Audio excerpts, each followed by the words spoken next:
20 ans, il vit ça. C'est un français, je suis d'origine ivoirienne. Il n'a pas vu encore de ma fille là ici. Pourquoi il n'a pas droit à papier? Il doit avoir un logement quand même. Il a droit d'avoir tout. Il a vu ma fille là ici. Il a le fait dans mon pays. C'est un projet de loi qui est complètement raciste. C'est un projet de loi qui va précariser encore plus les immigrés, les demandeurs d'asile et les exilés. Donc on dit non. C'est une attaque sur tous les gens qui viennent d'ailleurs. On se dit, bon bah vous êtes quand même différents de nous, vous êtes en dessous, concrétisé avec cette loi. Donc voilà, je trouve ça dégueulasse. Je trouve ça absolument dégueulasse. Ici. Pourquoi vous n'avez pas papier? Vous travaillez dans quoi vous? Dans la sécurité. D'accord. Il y a même plus de 20 ans, il est dans la sécurité. C'est normal, il va aller où? Ma fille est ici. Ma fille est en France ici. Il va aller où? Il y a plus de 20 ans, ils sont en France, il va aller où? Sans papier, comment tu le vis? C'est pas normal. Donc leur magouille de merde, c'est une compromission électoraliste avec l'extrême droite. Vous grattez 3-4 voix, voilà. Ça vaut bien. Et je reste là. Et je reste là. En fait, c'est complètement des leurs. Les gens confondent tout. Les gens confondent immigrés, les gens confondent étrangers, les gens confondent exilés. Il y a d'abord un sujet de définition. Et c'est pour ça que moi, le problème, il est complètement raciste. Parce que derrière ce qu'il y a, ceux qu'on accuse, c'est les Noirs et les Arabes. Parce que le Noir qui va devant la préfecture pour renouveler ses papiers ou pour le permis de conduire, pour un facho, c'est un immigré. Et c'est ça le problème. Et je pense qu'il y a un vrai problème de définition dans ce pays, beaucoup d'hypocrisie. Moi, les Noirs et les Arabes sont tous pareils. Or, c'est pas du tout clair. Ce qui se passe, c'est que c'est très clairement la politique du bouc émissaire. Hein. Son bilan à Trucmuche, là, il est calamiteux. Il est calamiteux. Il devrait être devant un tribunal digne de ce nom. Malheureusement, il n'y en a pas en France. Éric Zemmour. Ils cachent ça en désignant voilà, les étrangers. Les étrangers, c'est notre problème. Ils nous piquent notre travail, des conneries comme ça, j'en sais rien. Enfin bon, il y a tout un dogme très de droite qui est vraiment dégueulasse. C'est un écran de fumée, c'est pratique. C'est pratique, on va pas parler des vrais problèmes, on va pas parler des problèmes de redistribution de richesse. On va pas parler de ça, non. Éric Zemmour. Marion Maréchal.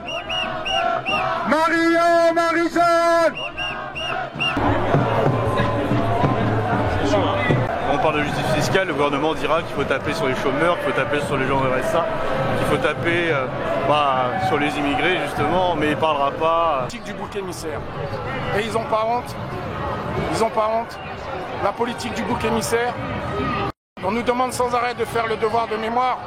Moi je l'ai en moi, 24 heures sur 24 le devoir de mémoire. Et là, c'est la politique du bouc émissaire. Et puis pour vous, c'est criminel. Éric Ciotti.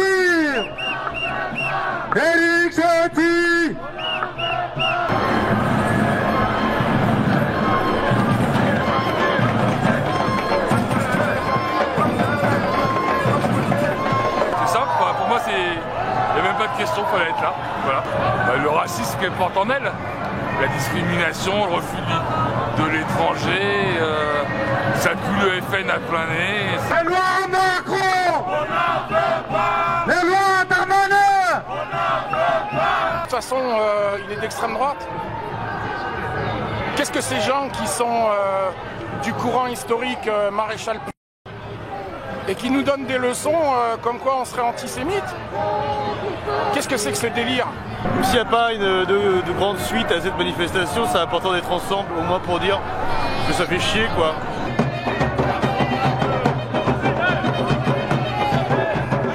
malgré le fait que le gouvernement ait fait passer le texte, ça vous démotive pas? C'est surtout pour ça qu'on se révèle ça. Sinon, on serait pas dans la rue. Donc s'il faut qu'on reste chez soi sous prétexte qu'eux, ils ont pu faire avec leur merdia le nécessaire pour que la loi elle passe, à ce moment-là, autant rester chez soi puis arrêter de vivre en fait. Il ne faut pas se tromper, il n'y a pas d'équilibre dans ce projet de loi, il faut arrêter les mensonges et les mascarades. Non, il n'y a pas d'équilibre.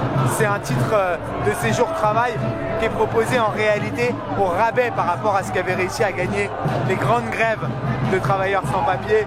C'est aujourd'hui l'extrême droite, les partis fascistes comme le Rassemblement National ou Reconquête d'Éric Zemmour qui ont voté communément pour cette loi. C'est-à-dire qu'on en est là aujourd'hui. C'est un basculement cette loi, c'est un basculement pour les sans-papiers évidemment parce que ça sera toujours plus d'expulsions.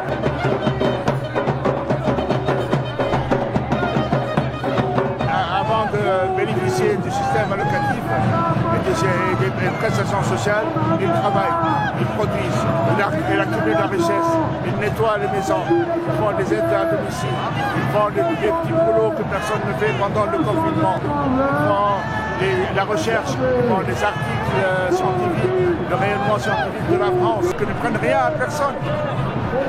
Alors c'est du mensonge et c'est plus un discours de haine, un discours de division, un discours de non-reconnaissance. C'est un écran de fumée pour cacher les vraies faiblesses du gouvernement, le fait qu'il accompagne plutôt un certain appauvrissement de beaucoup de Français. Et pour assurer les râleurs. Ouais. Je pense que c'est que tous les autres ne devraient pas exister, quoi. Le problème, c'est que je me fais pas beaucoup d'illusions sur le corps électoral en général et sur le vote des Français, quoi. C'est-à-dire que la droite peut continuer à être au pouvoir sans beaucoup de soucis, quoi.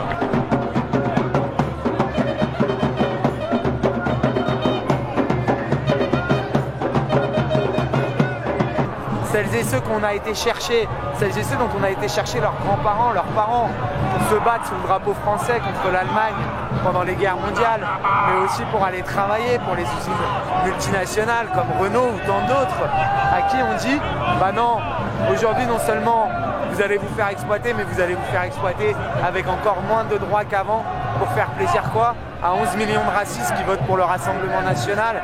Non. Pas de raison qu'on les réprime. Et puis de toute façon c'est complètement fauchon parce qu'on a besoin. C'est en réalité pour tous les étrangers. Pour tous les étrangers, c'est des gens qui vont arriver, qui vont vivre 5 ans, 10 ans, 20 ans, 30 ans comme ils l'entendent en France. Et puis après ils vont avoir des enfants et leurs enfants ne seront plus considérés comme français. C'est une inégalité qui va être placée de fait devant les prestations sociales avec la préférence nationale. Moi par exemple je suis une enfant d'immigrés et c'est important pour moi d'être là parce que ça aurait pu être mes parents qui auraient pu être dans cette situation-là et je suis française, fière de l'être, il n'y a pas de problème, mais ces gens-là, ça aurait pu être ma famille et c'est hyper important d'être là. Et par ailleurs, en France, aujourd'hui, il y a très peu de gens qui ne sont pas issus de l'immigration. En fait, que ça soit de l'immigration africaine, maghrébine, arabe, même italienne, portugaise, la France est un pays d'immigration. Elle a toujours été, et c'est important de le dire, on est un pays d'immigration, ça a toujours été, et la France c'est tout ça. Voilà.